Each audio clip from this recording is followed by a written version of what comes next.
But vulnerability is not just about fear and grief and disappointment. It's the birthplace of everything we're hungry for. I've just never done anything that's turned out to be valuable that wasn't just scared shitless to do it. Like everything I've ever done that's ever really made a contribution, I have felt alone in doing it and afraid. When I walk on the stage, I'm gonna talk about things that 90% of the people in the audience have never thought about, talked about, and are scared to listen to.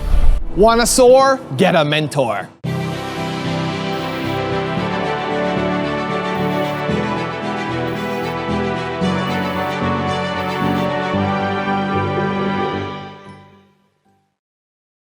So today, let's learn from one of the best, Brené Brown, and 5 pieces of her best life-changing advice. Mentor me, Brené.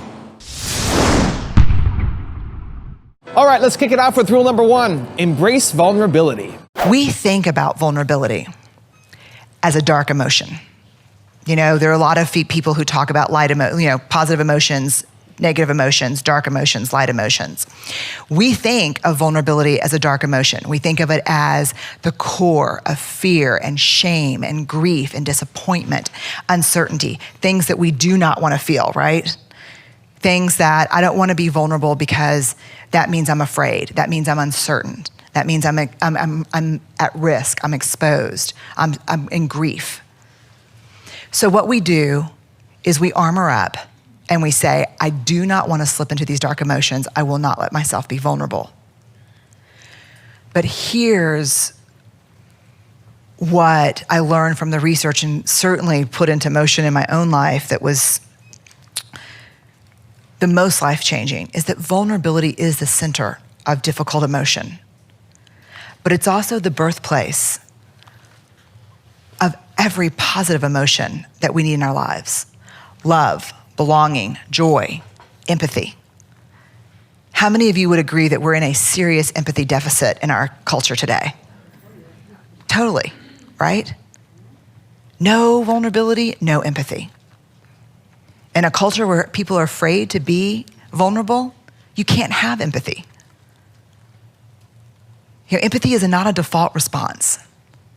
If you share something with me that's difficult, in order for me to be truly empathic, I have to step into what you're feeling. And that's vulnerable.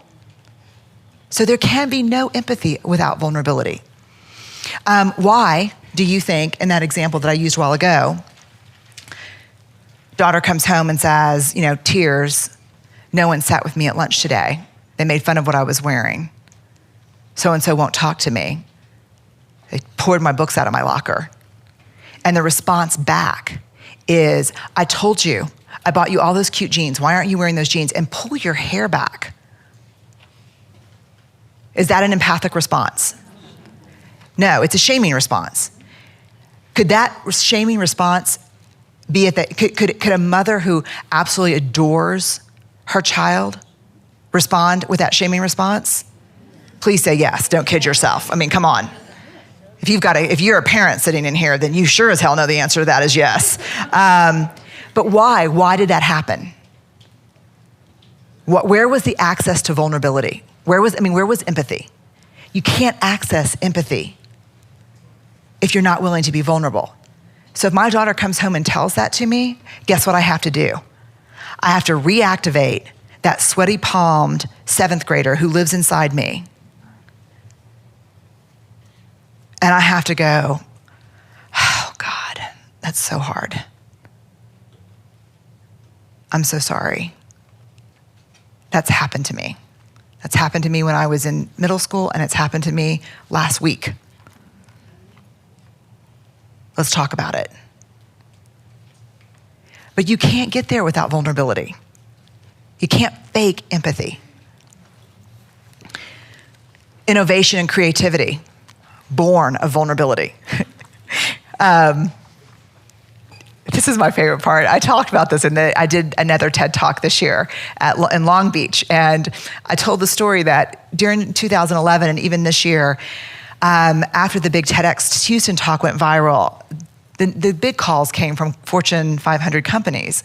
Oh my God, we loved your TED Talk. It was great. Please come talk to all of our senior leaders. And it's like, okay, what do you want to talk about? Like, we don't care. Just come and talk to us. Just, if you could ixnay the shame and vulnerability talk. Every single conversation, barring maybe 10%. I was like, well, what do you mean? Well, we love, you're funny. You have this great research. I think there's a real fit with what we do. We don't really do, that kind of stuff around here. So if you could not mention vulnerability and shame. So just for fun, for grins, I would say, okay, so what would you like me to talk about?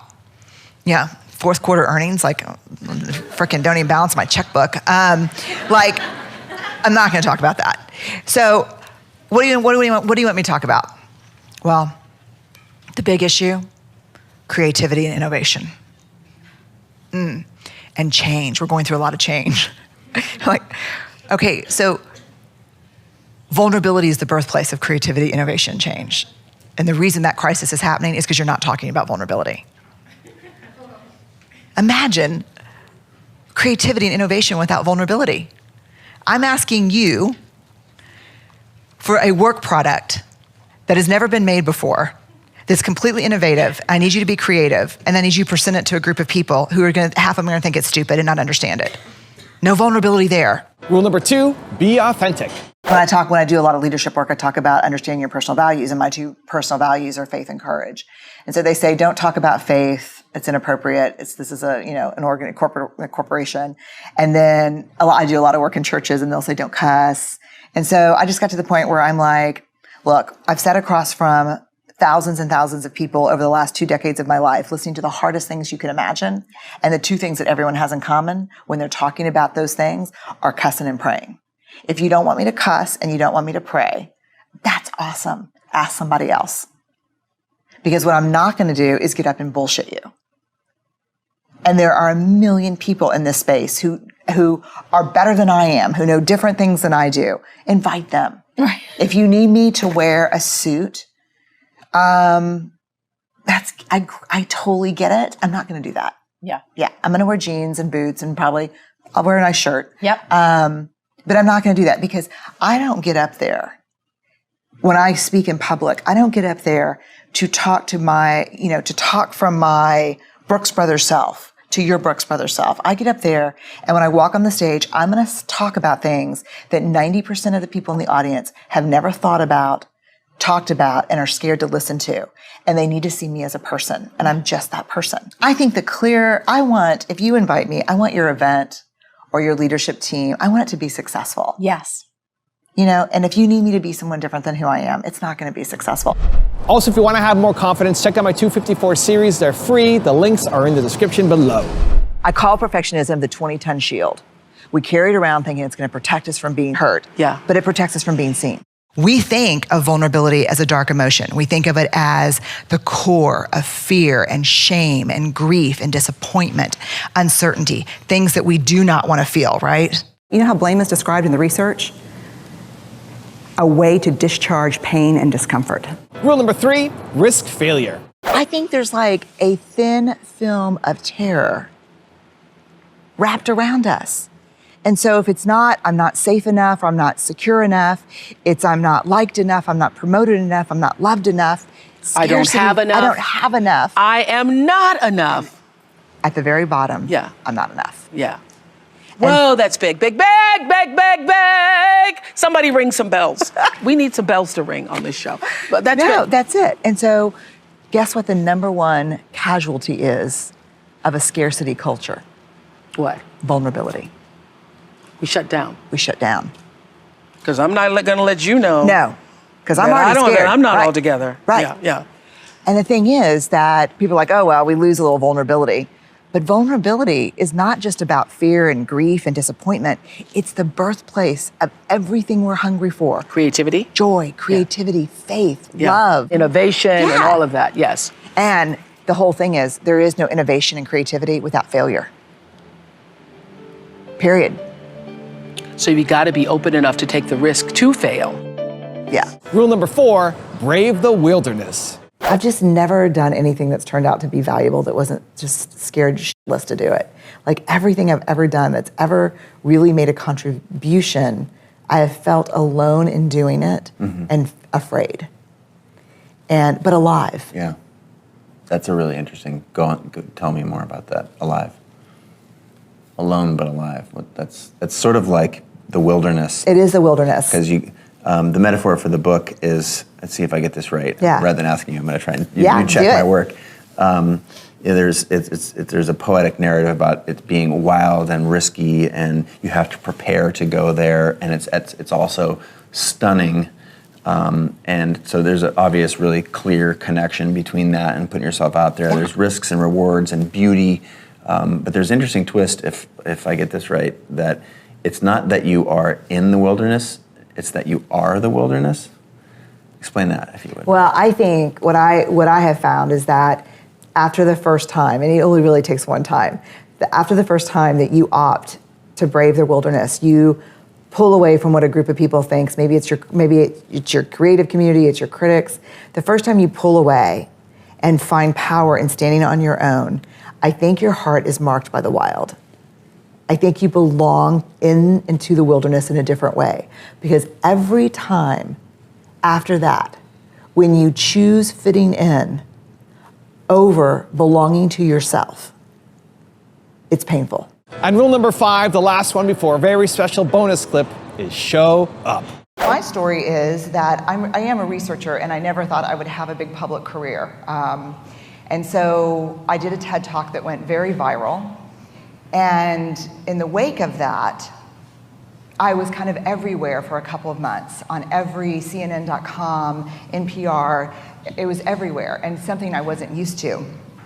And the marching orders from my therapist and my husband were, do not read the comments online. So I read all the comments online. And so one morning, I woke up and there were 2 or 3 new articles out, and I started reading the comments. And they were devastating. They weren't about my work, they were about me. They were super personal.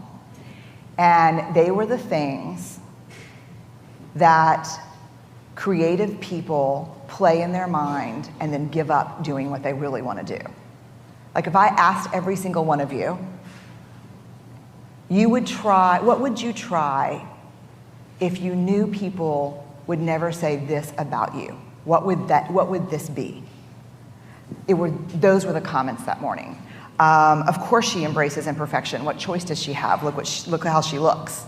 I feel sorry for her kids. Less research, more Botox. Just mean personal attacks, the things that really, up until that moment, had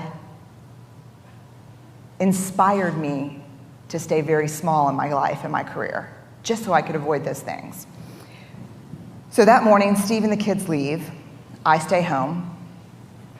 I get on the couch, and I watch 8 hours of Downton Abbey.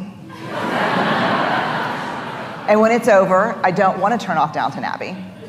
Because the minute you turn off Downton Abbey, then it's like soccer practice and dinner and back to the mean people, and maybe, should I get Botox? And maybe if I stand still when I talk. So I get out my laptop and I do a search for who was president in the United States during the Downton Abbey era.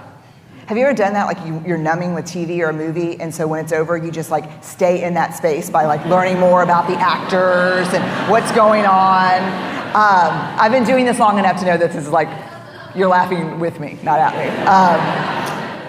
So I put it in, and Theodore Roosevelt comes up, and a quote comes up.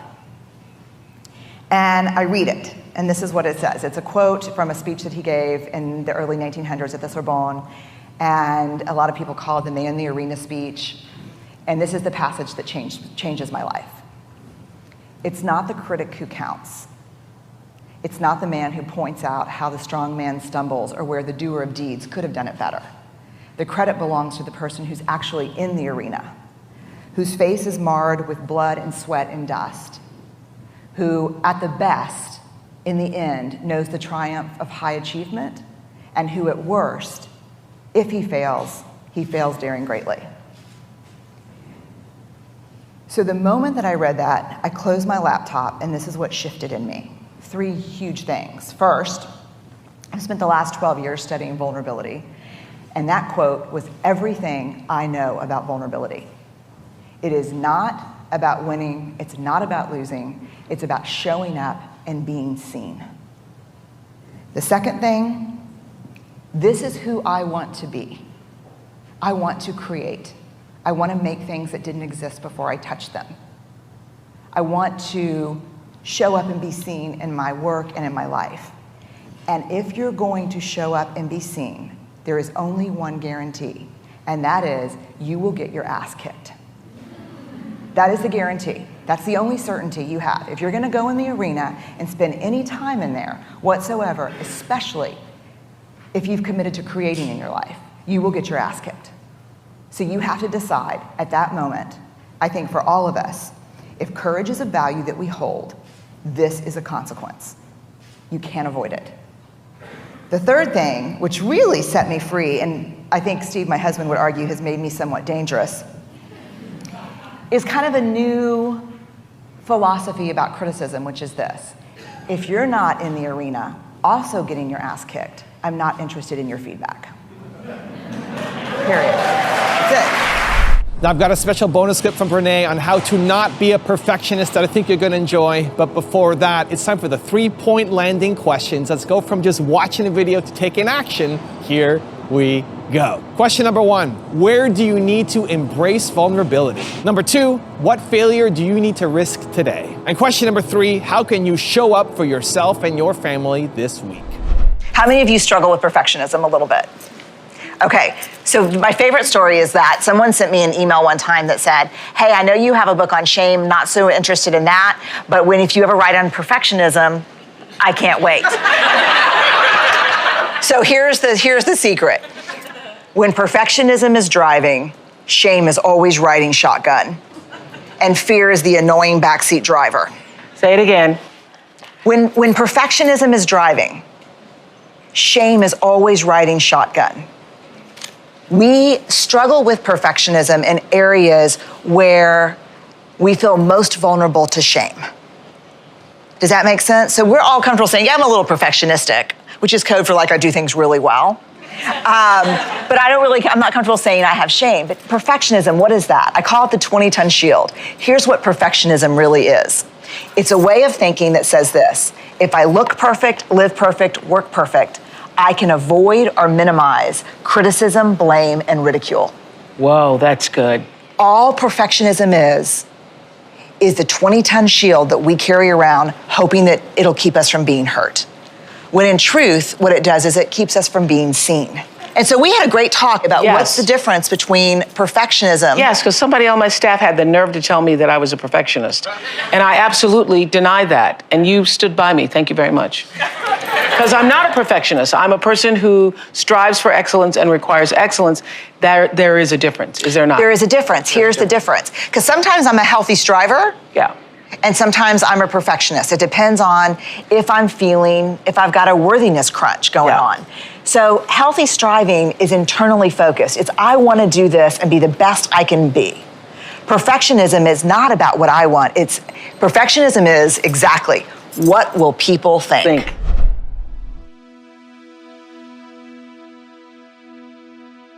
If you want to learn the power of vulnerability and emotions with Brené Brown, check out the video right there next to me. I think you'll enjoy it. Continue to believe, and I'll see you there. To me, these are the most profoundly dangerous questions that we center our lives around.